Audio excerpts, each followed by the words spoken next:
les Kimichou, j'espère que vous allez bien. Aujourd'hui je vous retrouve pour une de mes vidéos favorites, c'est les vidéos pile à lire. J'adore ça, même si je me tiens pas vraiment à ce que je fais. Du coup aujourd'hui dans l'objectif de réussir à la tenir, j'ai casé beaucoup de livres parce que je me dis, plus il y en a, plus je risque potentiellement de les lire, du coup ça match. D'ailleurs j'en oubliais un. Il est peut-être temps de vous présenter le challenge auquel je participe, non.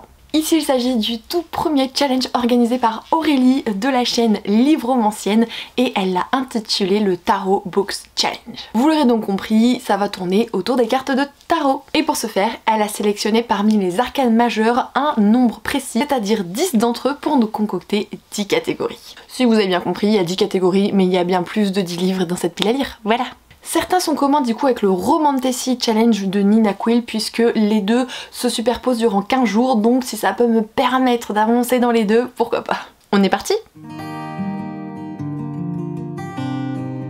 On commence par l'arcane du fou et ici on a plusieurs petites précisions qui nous sont apportées. Ça peut être un livre avec comme thématique la folie, le rêve, le jeu ou encore une nouvelle saga et je me suis penchée sur ce côté nouvelle saga. Puisque j'ai sélectionné 2 livres, j'aurais pu en mettre 8 milliards, mais 2 livres c'est déjà pas mal. Et oui, j'ai remis enfin encore toujours La Guilde des Ombres de Anatrice puisque je veux vraiment la commencer. Elle est déjà dans mon Romantasy Challenge et même si au total il va y avoir 6 tomes à lire, mais c'est pas grave. Je voue un culte à cette autrice, sincèrement j'ai un gros coup de cœur pour sa plume, pour ce qu'elle propose, donc franchement je veux y aller et je me dis que peut-être que ce soit le Romantasy ou celui-là d'Aurélie, ça va peut-être me permettre de le sortir de ma palle. Pareil, livre qui est en commun sur les 2 challenges, c'est celui-ci. C'est le premier tome de la saga Les Contes Oubliés je crois. Donc ici c'est Le Prince au Bois dormant de Isabelle Lesteplume chez Bookmark dans une édition collector. Alors c'est bien écrit qu'on peut tous les lire indépendamment si jamais ça vous intéresse que l'un ou peut-être tout, je ne sais pas. Et ici du coup c'est Le Prince au Bois dormant, donc une réécriture de La Belle au Bois dormant, mais la particularité de cette saga c'est qu'en fait ce sont des homoromances entre hommes. Franchement ne mettre que 2 livres, ça a été difficile parce qu'il y en a plein d'autres là qui rentraient dedans.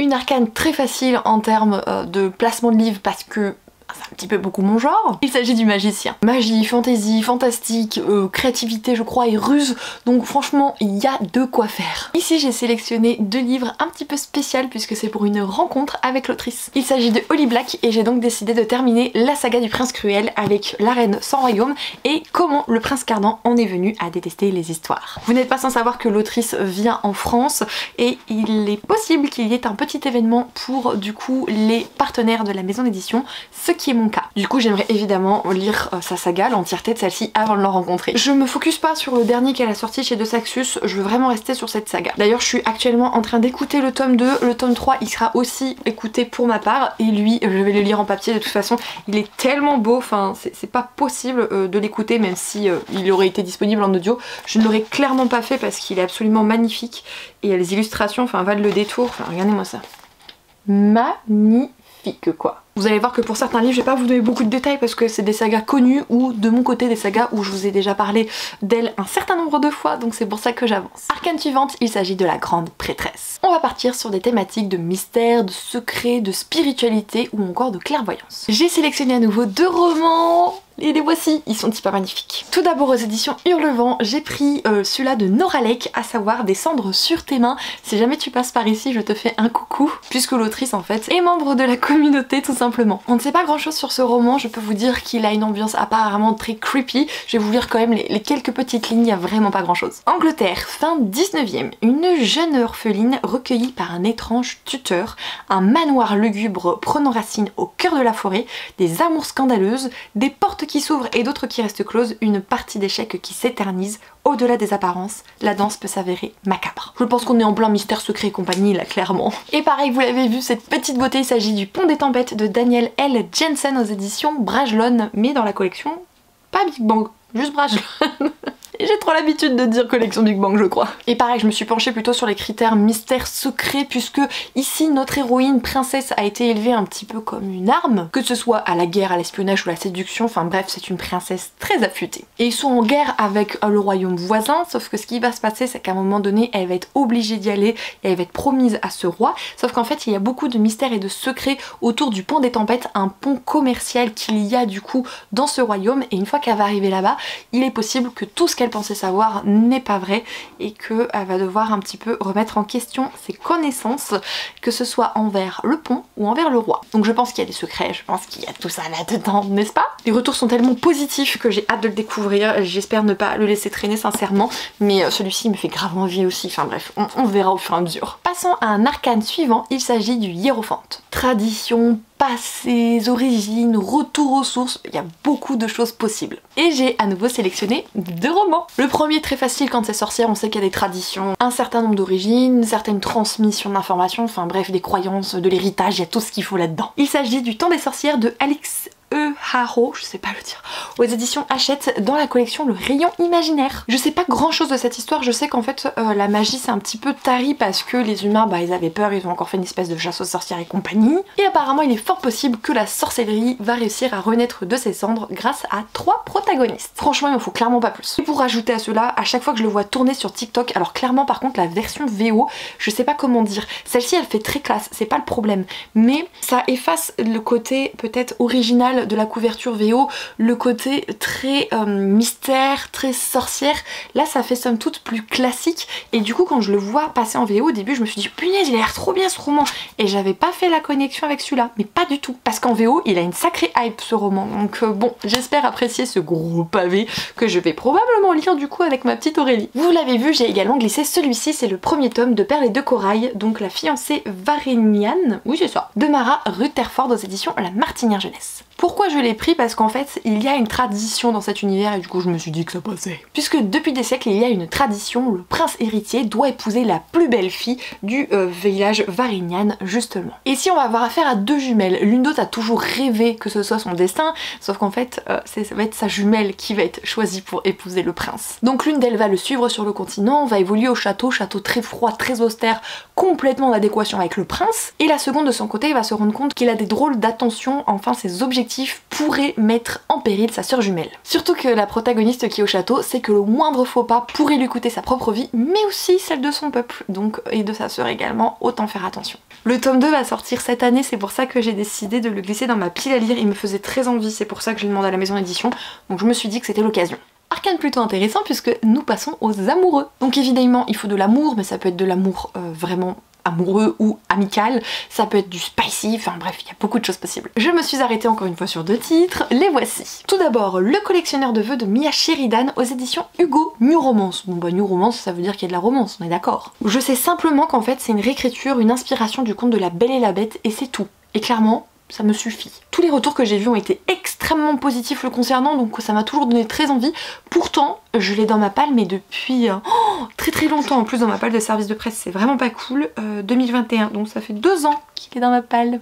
Nice. On peut dire merci à Aurélie de me donner l'occasion de le sortir ce petit. Tout comme j'ai glissé un 2e service de presse, c'est celui-ci, c'est donc Paradis et Damnation, le premier tome de la saga Fallen Angel de Wendy Thévin aux éditions BMR. On est dans ce genre de trope où on a une personne qui va très vite mourir, sauf que celle-ci en fait va arriver dans l'entre-deux mondes et une fois qu'elle va passer un jugement, elle va être du coup prise sous l'aile de ce jeune homme à l'Académie des Anges. Elle est rapidement attirée par lui parce qu'il est vraiment incroyable en plus de son côté physique, apparemment il y aurait autre chose que cela, sauf que lui au début il est très froid et il en a rien à casquer, sauf qu'au bout d'un moment il va se surprendre à avoir des émotions humaines et il va se poser des questions sur notre protagoniste féminine. Et j'ai ma petite Soli je crois, oui c'est ça, c'est Soli qui l'a lu de Librement Addict et elle m'a dit qu'il était pas fifou, mais bon c'est pas grave, je vais me faire ma propre opinion, je sais que j'ai pas énormément d'exigences, de toute façon quand il y a des choses qui ne vont pas ou qui ne pourront ne pas vous plaire, je vous les précise toujours parce que je sais que je suis une lectrice où il en faut vraiment pour que quelque chose me dérange. Du coup j'ai quand même hâte de le découvrir puisqu'aux éditions BMR il y a notamment la saga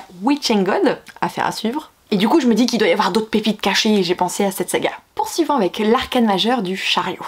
On peut parler de tout ce qui est plan, guerre, bataille, ambition, on peut sortir de sa zone de confort, mais moi je suis vraiment restée sur le côté bataille et guerre. Pour ne pas changer de petits romans, je continue bien sûr la saga de Kéléana de Sarah Gimas aux éditions de La Martinière Jeunesse. Livre que je vous ai déjà présenté dans ma palle du Romantasy Challenge, donc je vais pas vous embêter très longtemps avec celui-ci. En plus il est pas très grand, donc en théorie je devrais vraiment pouvoir le lire dans la première quinzaine du mois d'avril. Et en parallèle, ce coco qui est dans ma palle depuis presque un an, c'est La voleuse de ballon de Anessa ou Anissa, il y a 2 E, Marufu aux éditions Stardust. On est sur de la fantaisie orientale et clairement c'est ça qui m'avait donné très envie. Je sais qu'on a une espèce de trope où la demoiselle va être forcée à un mariage et va le refuser et va donc s'échapper dans un ballon et elle va trouver refuge je crois auprès d'une rébellion, sauf que cette rébellion, si on n'y fait pas attention, ça risque de décimer tout le peuple, enfin c'est un petit peu un mélange de tout ça. Et oui, je vous parle de livres sans connaître parfaitement le résumé. Ah, j'ose faire ça. Mais autant vous que moi, parfois ça fait du bien d'être surprise sans trop en savoir quand on décide de le lire. D'ailleurs, je l'ai très peu vu tourner, donc je ne sais pas si vous l'avez lu, auquel cas je serais bien curieuse de savoir ce que vous avez pu en penser. On poursuit donc avec La Roue de la Fortune. Destin, prophétie ou encore livre choisi par un tiers. Et là à nouveau 2 romans. L'un d'eux je ne le possède pas encore donc je vais vous le citer juste après. Mais sinon Aurélie ne le sait pas mais a choisi un livre pour moi. Parce que je sais que si je lui aurais laissé l'opportunité de choisir, elle m'aurait donné son gros coup de cœur et elle m'aurait donc dit de lire La vie invisible d'Adi Larue de Vichfa aux éditions Lumen. Ce roman est un gros coup de cœur pour beaucoup de personnes. Apparemment c'est quand même un rythme très lent, faut pas s'attendre avec beaucoup d'action.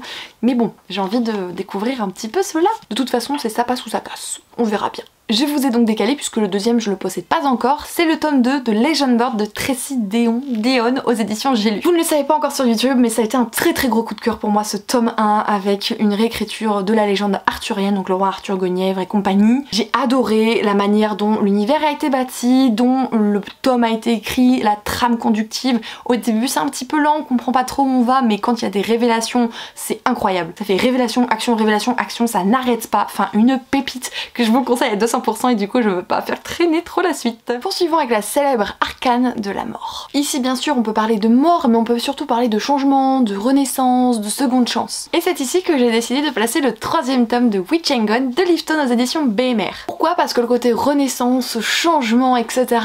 c'est important dans ce roman puisque les sorcières sont en péril et elles ont besoin de cette renaissance et elles ont besoin de ce changement pour sortir du calvaire dans lequel elles sont actuellement. Moi j'ai décidé que ça rentrait et puis c'est tout. J'adore cette saga, j'ai écouté les 2 premiers tomes, ça a été des gros coups de cœur donc forcément que je vais m'atteler à la lecture audio de ce 3e tome qui sortira fin mars sur notamment Nextory, vous savez cette application je vous en parle assez régulièrement. Bien sûr si vous souhaitez la tester ou écouter gratuitement par exemple cet audio c'est tout à fait possible durant 45 jours grâce au lien qui est en barre d'informations. Mais ça veut dire qu'il va falloir que je me tienne jusqu'au moins au 1er avril pour pouvoir lancer l'audio, ça va être très dur parce que à chaque fois je suis dessus à sa sortie.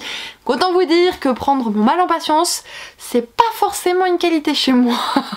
On poursuit avec le très vilain diable. Petit changement de caméra puisque je n'avais plus de batterie sur l'autre et celle-ci n'est pas forcément très fournie non plus mais heureusement il reste plus beaucoup de titres. Je vous parlais donc du diable et en thématique on a tout ce qui est vice, trahison, vengeance, autodestruction, malveillance, etc. C'est très riche comme catégorie. Pour le côté malveillance, j'ai choisi une réécriture de conte aux éditions Magic Mirror, à savoir notamment fin de partie de Merida Reinhardt. J'espère que je le dis bien. Pourquoi? Parce qu'en fait ici, même si on est sur une réécriture un petit peu du Chapelier, d'Alice au Pays des Merveilles, etc. Et bien il y a une méchante reine blanche, vraiment très malveillante, qui a un pouvoir énorme et le problème c'est que clairement d'être problématique pour notre protagoniste puisque elle va devoir réussir à se trouver elle-même comme on dit ou tout perdre. Donc je dis que la malveillance de la reine, et bien ça compte pour cette catégorie et puis c'est tout. Ah ici on est sur de la triche légendaire, il n'y a pas de problème. J'ai l'impression qu'on a un petit peu perdu en luminosité, j'espère que ça va de votre côté. Et le second roman que j'ai glissé dans cette catégorie, puisque je vous ai pas montré mais oui il y en avait 2, c'est celui-ci, c'est donc Iron Widow, le premier tome de Xiran Jade Zhao, éditions de la Martinière Jeunesse. Comme l'autre tout à l'heure je l'ai glissé parce qu'en fait il y a le tome 2 qui sort cette année, donc bon j'aimerais bien m'y atteler, je crois que ça sort courant été en plus, donc le challenge en termes de date il tombe plutôt bien. J'ai plus les tenants et les aboutissants en tête de l'histoire mais je sais simplement que notre héroïne en fait elle a perdu sa sœur et donc elle va s'engager auprès, alors c'est pas une armée mais c'est un petit peu comme telle en fait, afin de venger la mort de sa sœur en retrouvant le pilote qui serait du coup la personne concernée. Donc ça a l'air plutôt pas mal, je sais qu'apparemment c'est très girl power, très féministe. Après à voir un petit peu ce qu'il en est, c'est un univers où je pense qu'il y a pas mal de combats et de batailles mais la thématique de la vengeance m'intéresse plutôt bien et en plus on n'en parle pas de la beauté du bébé, c'est trop beau. Et enfin la dernière arcane, il s'agit du monde, et là simplement il faut terminer une saga. Alors en fait je vais terminer la trilogie de base, bien qu'il y ait d'autres choses possibles dans cet univers. Et sur cette thématique je propose même d'en mettre deux, les voici, j'ai failli tomber. Il s'agit d'Hadès et Perséphone de Scarlett Sinclair aux éditions Hugo New Romance. Pourquoi je dis ça? Parce que vous n'êtes pas sans savoir qu'une autre trilogie va sortir sur le point de vue d'Hadès, donc c'est pour ça que ok la trilogie de base est terminée, mais il y a aussi d'autres tomes dans l'univers tout du moins. J'ai lu les 2 premiers tomes, alors c'était sympa, c'est hyper spicy etc. Après c'est pas le truc, je vais être honnête, incroyable. C'est-à-dire que moi j'ai toujours dit que Perséphone je l'ai trouvée très naïve pour le coup et ça c'était dommage. Elle prenait de mauvaises décisions, elle ne faisait que de mauvaises actions et après oh mince je me suis trompée, j'ai fait quelque chose qu'il fallait pas. Enfin bref, Perséphone quoi. Par contre Hadès, j'adore Hadès, ça j'avoue que ça me plaît plutôt pas mal. Donc c'est pour ça, si vous voulez, c'est pas un flop total de mon côté, mais en termes de mythologie, c'est pas la saga que je vous recommanderais le plus, sauf si vous voulez du crack boom tout le temps, très souvent, du crack boom. Exactement avec ces mêmes thématiques et ce même raisonnement, je vous présente le dernier tome de la première saga Vampiria de Victor Dixon aux éditions Robert Laffont dans la collection R. C'est pareil, c'est-à-dire que la saga Vampiria elle est énorme, mais la première trilogie se termine avec ce tome-ci, donc je dis que ça passe. Regardez bien, il y a un petit marque-page puisque j'avais commencé à écouter la version audio, j'avais écouté les 70 premières pages donc c'est plutôt pas mal, mais je m'étais arrêtée puisqu'en fait je prenais plus la route à ce moment-là pour mes rendez-vous avec ma sage-femme, donc j'avais mis ça de côté. Je me dis que ça peut être l'occasion, d'autant plus que je sais que Aurélie a adoré la saga, donc en plus on rend honneur à la créatrice du challenge. Et bien voilà les Kimichou, cette vidéo pile à lire est terminée puisque je pense qu'on peut l'appeler clairement pioche à lire. C'est vraiment le fonctionnement, je pense, de ce que j'ai réalisé là pour le coup. N'hésitez pas à me dire si on a des livres en commun, c'est fort possible. Mais surtout, n'hésitez pas à participer au challenge d'Aurélie. Aurélie est une personne vraiment adorable, très bienveillante, très généreuse. Elle a un côté un peu creepy que j'adore et franchement, je m'entends très très bien avec elle. Je suis sûre que ça pourrait être également votre cas, donc n'hésitez pas à aller la découvrir. Elle le mérite amplement. Je n'ai jamais réussi à terminer officiellement une palle, un challenge de ma vie, donc j'aimerais réussir à faire honneur à Aurélie en lisant au moins un livre par catégorie pour valider le challenge.